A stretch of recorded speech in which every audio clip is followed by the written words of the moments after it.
میں نے ان سے پوچھا آپ لوگ کیا کرنا چاہتے ہیں؟ وہ ہنس کر بولے ہم ملک کھولنا چاہتے ہیں۔ رات کا وقت تھا، مارگلا روڈ پر سناٹا تھا، اکا دکا گاڑیاں آ جا رہی تھیں۔ اپریل کا مہینہ اسلام آباد کے لیے ہمیشہ مہربان ہوتا ہے۔ جاتی سردیاں آتی گرمیوں میں گھل رہی ہوتی ہیں اور ان گھلتے موسموں میں بہار کی خوشبو تیرنے لگتی ہے۔ خوشبو اس وقت بھی تیر رہی تھی۔ ہم فٹ پاتھ پر واک کر رہے تھے۔ کورونا کا خوف شہر کی تمام رونقیں نکل گیا تھا۔ روڈ پر پولیس ناکوں اور سناٹوں کے سوا کچھ نہیں تھا اور ہم اس سناٹے میں فٹ پاتھ پر چلتے چلتے جا رہے تھے۔ وہ سارا دن کابینہ کے اجلاس میں رہے تھے۔ میں نے ان سے پوچھا وزیر اعظم کیا کرنا چاہتے ہیں؟ وہ ہنس کر بولے یہ لاک ڈاؤن ختم کرنا چاہتے ہیں، ملک کھولنا چاہتے ہیں۔ میں نے پوچھا لاک ڈاؤن کب تک ختم ہو جائے گا؟ وہ بولے یہ 14 اپریل کے بعد نرم ہونے لگے گا اور آہستہ آہستہ ختم ہو جائے گا۔ بس اسکولز، کالجز، یونیورسٹیاں اور بڑے دفتر نہیں کھلیں گے، مارکیٹیں بھی جلد بند کرا دی جائیں گی۔ میں نے پوچھا لیکن اس سے تو کورونا پھیل جائے گا۔ وہ بولے ہمیں بھوک یا بیماری دونوں میں سے کسی ایک کا فیصلہ کرنا ہوگا اور حکومت نے بیماری قبول کرنے کا فیصلہ کیا ہے۔ وزیر اعظم سمجھتے ہیں ہم ساری آبادی کو گھر بٹھا کر نہیں کھلا سکتے، چنانچہ ملک کھول دیں، جو بیمار ہوتے ہیں انہیں ہونے دیں، باقی کو کام کرنے دیں۔ میں نے کہا اس سے تو بے شمار لوگ مر جائیں گے۔ وہ رکے، لمبا سانس لیا اور بولے ہاں لیکن ہمارے پاس کوئی دوسرا آپشن نہیں، لہٰذا ہم سوچ رہے ہیں جو مرتا ہے اسے مرنے دیں، باقیوں کو بچا لیں۔ لوگ بیمار ہو کر مر کر خود ہی سمجھدار ہو جائیں گے، یہ خود ہی پرہیز شروع کر دیں گے، حکومت میں کیپیسٹی نہیں ہے۔ وہ خاموش ہو گئے، میں بھی خاموش ہو گیا۔ ہم دونوں بڑی دیر تک چپ چاپ چلتے رہے۔ حکومت کی پالیسی کلیئر ہے، یہ زیادہ دیر تک ملک بند نہیں رکھ سکے گی، یہ آہستہ آہستہ لاک ڈاؤن کھول دے گی۔ عوام چند دنوں میں گلیوں، بازاروں اور دفتروں میں ہوں گے۔ یہ آزادی ملک میں خوفناک تباہی لے کر آئے گی۔ ہم اگر آج بھی ٹیسٹ کرنا شروع کر دیں تو ملک میں کورونا کے 10-12 لاکھ مریض نکل آئیں گے۔ یہ تعداد لاک ڈاؤن کھلنے کے بعد کروڑ تک چلی جائے گی۔ اگر قدرت نے اس دوران مہربانی فرما دی یا پھر یورپ اور امریکہ نے وائرس کا کوئی حل تلاش کر لیا تو ہم بچ جائیں گے، ورنہ ہمیں ذہنی طور پر تباہی کے لیے تیار ہو جانا چاہیے۔ کل کا دن ہمارے لیے کیا لے کر آتا ہے یہ ہم کل پر چھوڑ دیتے ہیں، لیکن کورونا کی وبا نے دنیا میں چند نئے سٹینڈرڈ ضرور سیٹ کر دیے ہیں۔ دنیا میں بے شمار نئے رجحانات اور ویلیوز سامنے آئی ہیں۔ مثلاً جاپان کورونا کا شکار ہونے والا تیسرا ملک تھا۔ چین کے بعد تھائی لینڈ میں مریض سامنے آئے تھے اور پھر جاپان میں دھڑا دھڑ مریض سامنے آنے لگے۔ دنیا میں سب سے زیادہ بزرگ جاپان میں ہیں۔ جاپان میں 100 سال سے زائد عمر کے 70,000 لوگ ہیں۔ آپ 70 سے 100 سال کے درمیان لوگوں کی تعداد کا اندازہ خود لگا لیجئے۔ دنیا کا خیال تھا یہ تمام لوگ انتقال کر جائیں گے، لیکن نتیجہ حیران کن نکلا۔ جاپان میں صرف 7,370 مریض سامنے آئے اور 123 ہلاکتیں ہوئیں۔ ملک بڑی تیزی سے کورونا سے ریکور بھی کر گیا۔ کیوں؟ وجہ دلچسپ ہے۔ جاپانی دوسری جنگ عظیم کے بعد سے ماسک پہنتے آ رہے ہیں۔ جاپانیوں کی عادت ہے یہ ماسک کے بغیر ہجوم میں نہیں جاتے۔ دوسرا، یہ دوسروں سے ہاتھ نہیں ملاتے، جھک کر ایک دوسرے کو سلام کر لیتے ہیں۔ تیسرا، یہ جوتے لے کر گھروں میں داخل نہیں ہوتے۔ چوتھا، یہ جڑی بوٹیوں کا سوپ پیتے ہیں۔ اور پانچواں، یہ حکومت کی ہر وارننگ پر مذہب کی طرح عمل کرتے ہیں۔ چنانچہ کورونا آیا اور جاپان کا کچھ بگاڑے بغیر واپس چلا گیا۔ دوسری مثال موروکو کی ہے۔ اب موروکو کا کمال دیکھیے۔ 2 مارچ 2020 کو موروکو میں کورونا کا پہلا مریض دریافت ہوا۔ حکومت نے اس کے ساتھ ہی ہوٹلوں کے 8,000 کمرے آئسولیشن رومز بنا دیے۔ پورے ملک کی گارمنٹس فیکٹریوں اور درزیوں کو ماسک بنانے پر لگا دیا۔ ملک میں ہر شخص کے لیے ماسک لازم قرار دے دیا۔ ملک میں فری ماسک تقسیم کرائے۔ ملک بھر کے کلینکس کو کورونا کلینکس میں تبدیل کر دیا۔ طبی عملے کے لیے پیٹرول اور فون فری کر دیا۔ فارماسیوٹیکلز کمپنیوں کے ٹیکس ختم کر دیے۔ بینک 24 گھنٹے کھول دیے۔ دن میں 3 بار محلوں سے گند اٹھانا شروع کر دیا۔ ہر گلی کے موڑ پر فوج کے 2 جوان تعینات کر دیے اور فارمیسیز 24 گھنٹے کے لیے کھول دیں۔ حکومت نے 3 دن میں عوام سے $3.2 بلین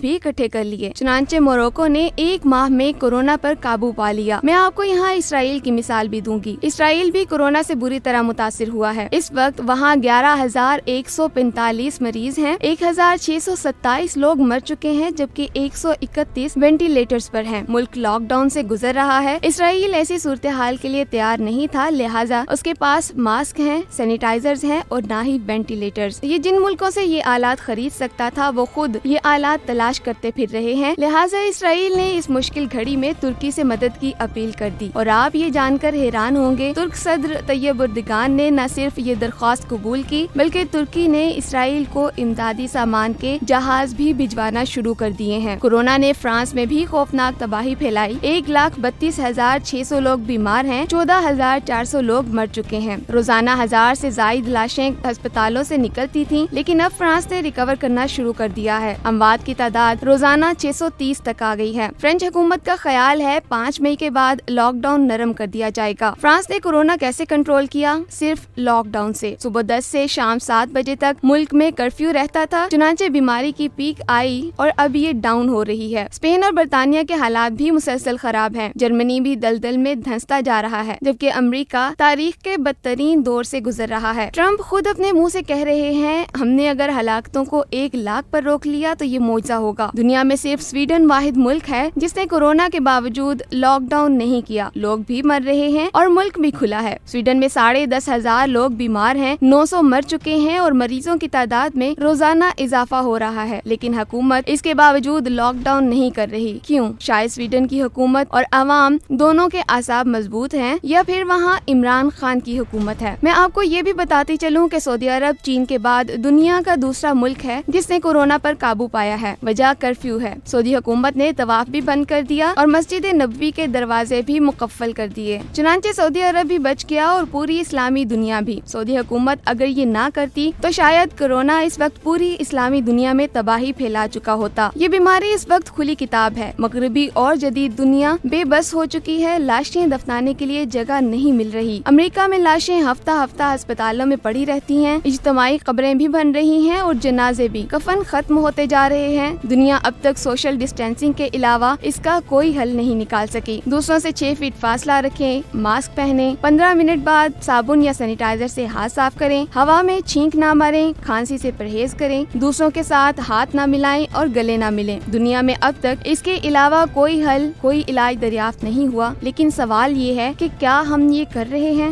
ہرگز نہیں۔ ہم دنیا کی دلچسپ ترین قوم ہیں۔ ہم خود کو بہادر ثابت کرنے کے لیے گلیوں میں کھڑے ہو کر کورونا کو آوازیں دیتے ہیں۔ ہم ایسے لوگ ہیں، ہمیں اگر بتایا جائے حکومت باہر نکلنے والوں کو گولی مار دے گی تو ہم یہ چیک کرنے کے لیے کہ کیا واقعی حکومت گولی مار دیتی ہے باہر نکل جائیں گے۔ یہ ہماری ذہنی حالت ہے، اور اس ذہنی حالت میں حکومت لاک ڈاؤن ختم کرنا چاہ رہی ہے، یہ ملک کھول رہی ہے۔ اللہ خیر کرے۔ ہمارے آنے والے دن خیریت کے ساتھ طلوع ہوتے نظر نہیں آ رہے، کیونکہ ہم لوگ جب تک مر نہ جائیں ہمیں اس وقت تک موت کا یقین بھی نہیں آتا۔ اللہ اس ملک پر رحم کرے۔